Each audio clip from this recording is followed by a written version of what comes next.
Hello, learners. Welcome to IES Pratham, back with the new lesson. And this lesson is all about the parliamentary forums. Most probably एक ही chapter में इसको एक ही lecture में खत्म कर देंगे, राइट? तो this is chapter 24. So parliamentary forums, ठीक है. विदाउट एनी डिले स्टार्ट करते हैं.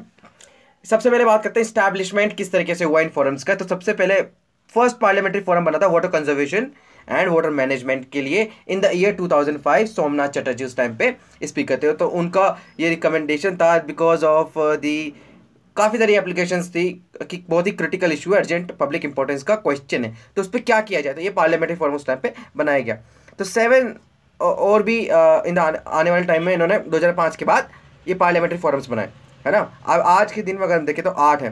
क्या 8 ही है क्या? जो मुझे आप बताओ कमेंट सेक्शन में.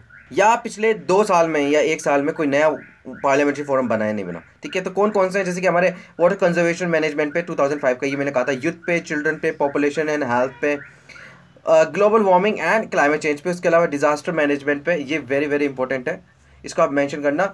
जो हमारे GS3 है उसके अंदर जो डिपार्टमेंट जो डिजास्टर मैनेजमेंट है उस वाले सेगमेंट में भी आप इसके बारे में मेंशन कर सकते हैं. नेक्स्ट है आपका parliamentary forum on artisans and craft people and millennium development goals 2013, है ना.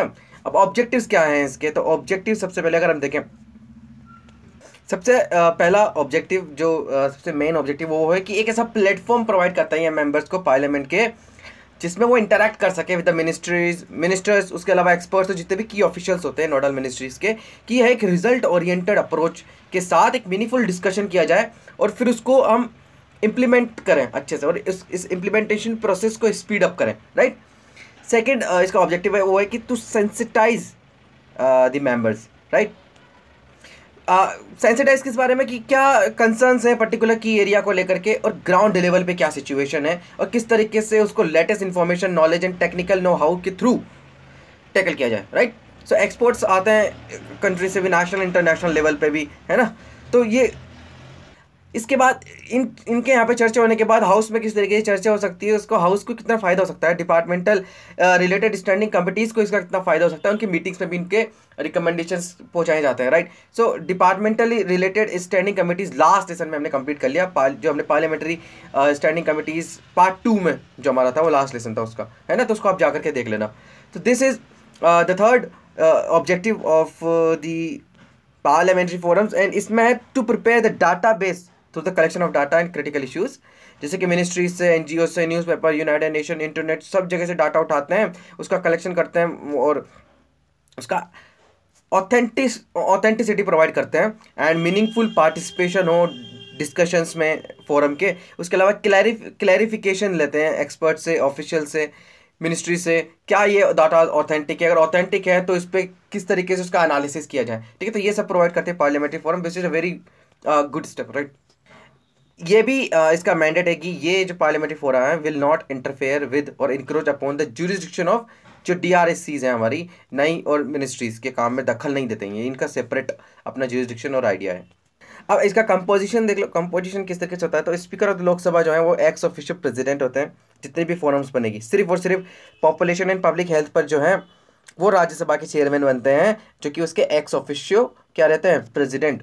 और जो स्पीकर हैं लोकसभा के वो एक्स ऑफिशियो को प्रेसिडेंट रहते हैं, राइट. सो ये बहुत ही इंपॉर्टेंट है पब्लिक हेल्थ एंड पॉपुलेशन वाले में.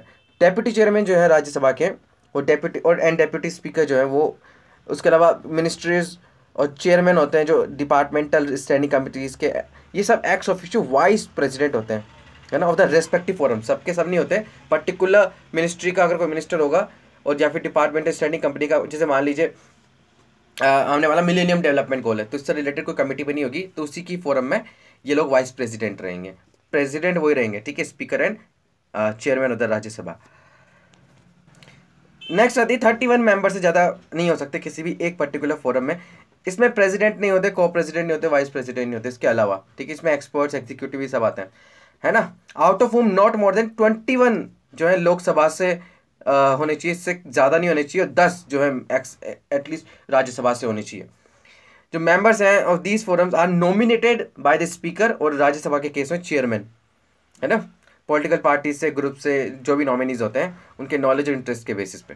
अब इनकी जो ड्यूरेशन ऑफ ऑफिस है वो को टर्मिनस होती है, यानी कि एक साथ रहती है कि जो membership of the respective houses है, अब उनकी मेंबरशिप जब तक रहेगी वो फोरम्स के भी मेंबर रहेंगे। एंड कोई भी मेंबर जो है स्पीकर चेयरमैन को अगर रिजाइन करना है तो इन रिटर्न दे सकता है, ठीक है। अब इसमें इन डिटेल फंक्शंस बता रखे हैं। अब आप सबको पता है कि बहुत ही जनरल सी बात है। देखो, अब वाटर कंजर्वेशन मैनेजमेंट वाली पार्लियामेंट्री फोरम क्या काम करेंगे कि वो आइडेंटिफाई करें प्रॉब्लम्स क्या हो सकते हैं, है ना, वाटर मैनेजमेंट से रिलेटेड कंसिडर कर सकते हैं। फिर आइडेंटिफाई करती हैं कि कौन कौन से जो मेंबर ऑफ पार्लियामेंट है वो conservation and augmentation of the water resources पे काम कर रहे हैं, इस तरीके से फिर उनको इन्वॉल्व करते हैं, राइट। फिर सेमिनार्स और वर्कशॉप्स की ऑर्गेनाइज करते हैं। उसके अलावा कुछ इससे रिलेटेड कोई भी टास्क हो तो उसको किस तरीके से अंडरटेक किया जाए, उसको ऑर्गेनाइज किया जाए। अब यूथ पे अगर कोई पार्लियामेंट्री फोरम है जो कि है, तो वो किस तरीके से डेलिब्रेशन स्ट्रेटजीज पे बात करती हैं, है ना, ग्रेटर अवेयरनेस बढ़ाई जाए, तो ये सब आप सबको पता है। और ये सब जो है वो इन डिटेल पढ़ने वाला नहीं हूँ, लेकिन यहाँ पे आपको प्रोवाइड कर दिए, इसको आप एक नज़र डाल देना, ठीक है। चाहे आप आर्टिसन ले लीजिए, आर्टिसन क्राफ्ट पीपल पे, मिलेनियम डेवलपमेंट गोल पे ले लीजिए, तो ये सब था आपका पार्लियामेंट्री फोरम से रिलेटेड इंपॉर्टेंट बातें मैंने सारी बता दी है। पर्टिकुलर फंक्शन क्या है उस पार्लियामेंट्री फोरम का वो आप एक बार नजर डाल लेना, इतना इंपॉर्टेंट नहीं है, राइट। अगले लेसन में बात करेंगे पार्लियामेंट्री ग्रुप का, ठीक है। तो जब तक के लिए stay tuned and yes, keep reading, keep studying and keep supporting IAS mathematics.